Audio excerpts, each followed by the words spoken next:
যোৰহাটৰ তৰাজান মছজিদত চুৰিৰ দৃশ্য চিচিটিভি কেমেৰা।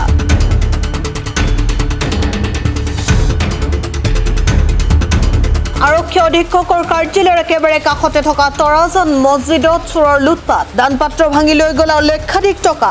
চুৰি কাৰ্য সমগ্ৰ দৃশ্যবন্দী হ'ল চিচিটিভি কেমেৰা। যোৰহাট নগৰ বৰ্তমান চুৰ ডকাইতৰ ৰম্যভূমিত পৰিণত হৈছে। এটাৰ পিছত আন এটা চুৰি ডকাইতৰ ঘটনাই যোৰহটীয়া ৰাইজক ভবাই তুলিছে। এইবাৰ চোৰৰ টাৰ্গেট হৈ পৰিল ধৰ্মীয় অনুষ্ঠান।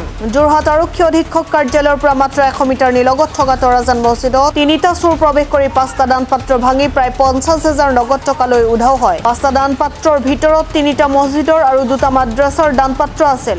মছজিদত হোৱা চুৰি কাৰ্যৰ দৃশ্য বন্দী হৈছে চিচিটিভি কেমেৰাত।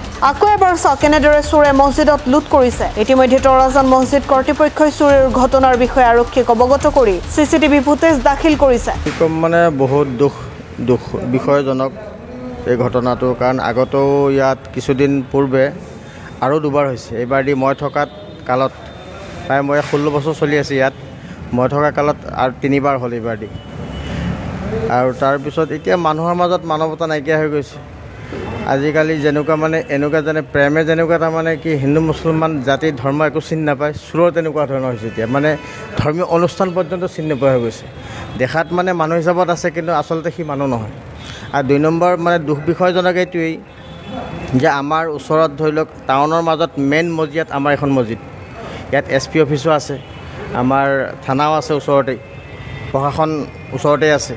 গতিকে ইয়াৰ পিছতো ধৰি লওক আমি জনাইছোঁ, আৰু আগতো তেনেকুৱা হৈছে। ইয়াৰ বিষয়ে কোনো যি সুৰাস্তা আমি দেখা নাই, আৰু সেইটো আমি আশা কৰোঁ যে তেওঁলোকে ইচ্ছা কৰিলে, প্ৰশাসনে ইচ্ছা কৰিলে এইটোৰ ব্যৱস্থা কৰি তাৰ অনুসন্ধান উলিয়াব পাৰিব বুলি আমাৰ বিশ্বাস আছে। যদি অকণমান ধৰ্মীয় অনুষ্ঠান হিচাপত বা মানৱতাৰ খাতিৰত যদি অকণমান চোৱা যায়। গতিকে এইবিলাক কামক, কাৰণ এইবিলাক যদি ধৰ্মীয় অনুষ্ঠানত যদি এনেকুৱা হয়, তেনেহ'লে প্ৰাইভেট মানুহৰ মাজত মানুহক হত্যা কৰাৰ পৰলৈ, চোৰ ডকাইতি কৰাৰ পৰলৈ সেইটো কোনো ধৰণৰ মানে ভাৱনীয় কথাই নহয়, আহি নপৰে। কাৰণ সেইটো চলিবই, কাৰণ সেইটো সাধাৰণ কথা সিহঁতৰ কাৰণে।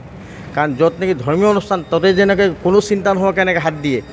আৰু চাওক, তাৰোপৰি অকল আমাৰ মছজিদ বুলিয়েই নহয়, আৰু বহুকেইটা মছজিদত তেনেকুৱা হৈছে। ইয়াত যোৰহাট টাউনৰ কথা কৈ আছোঁ মই।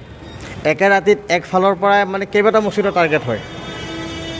আৰু তাৰোপৰি এই মছজিদত আমাৰ ধৰ্মীয় অনুষ্ঠান যে মাদ্ৰাছা থাকে বাহিৰত, যেনে মানে কাছাৰ শিলচৰ ডিষ্ট্ৰিক্টত বাছকানি মাছৰ হাজাৰ মানে সৰু দুখীয়া ল'ৰা ছোৱালী পঢ়ি তাত ধৰ্মীয় শিক্ষা অৰ্জন কৰে। সেই ল'ৰা ছোৱালীবিলাকৰ 2টা বাকচ আছিল ইয়াত, 2খন মাদ্ৰাছাৰ। সেই 2টা বাকচো একেলগে চাফা। কেইটা বাকচ লৈ গ'ল ইয়াৰ পৰা?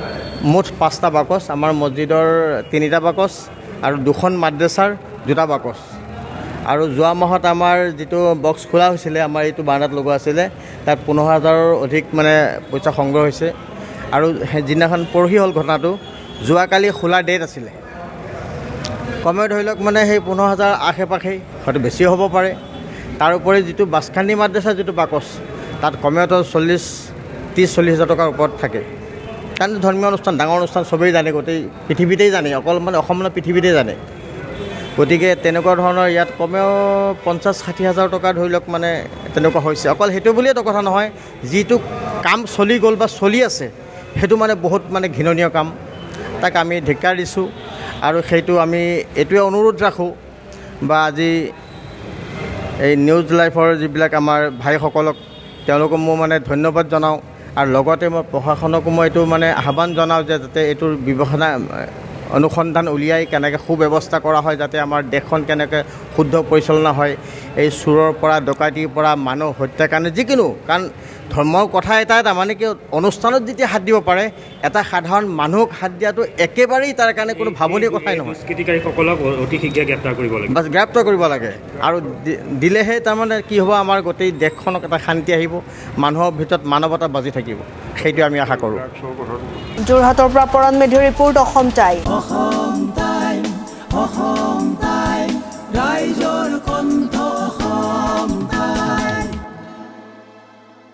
আপোনাৰ প্ৰিয় চহৰ নলবাৰীত নিজাববীয়াকৈ বসবাস কৰাৰ সপোন আছে নেকি?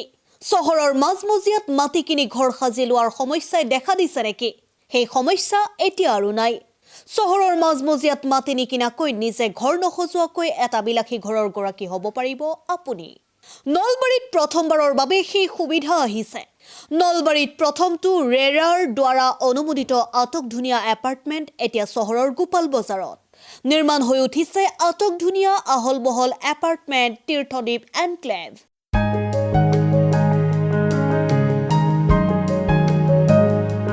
চহৰৰ গোপাল বজাৰৰ DIC পথত নিৰ্মাণ হৈ উঠিছে তীৰ্থদ্বীপ এনক্লেভ এপাৰ্টমেণ্ট।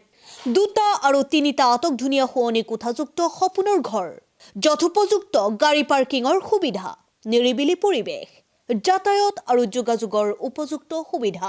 আপোনাৰ সপোনৰ ঘৰখনৰ বাবে ন্যূনতম হাৰত বুকিং চলি আছে। পলম নকৰি এতিয়াই যোগাযোগ কৰক 9706010636 আৰু 9954253864 নম্বৰত।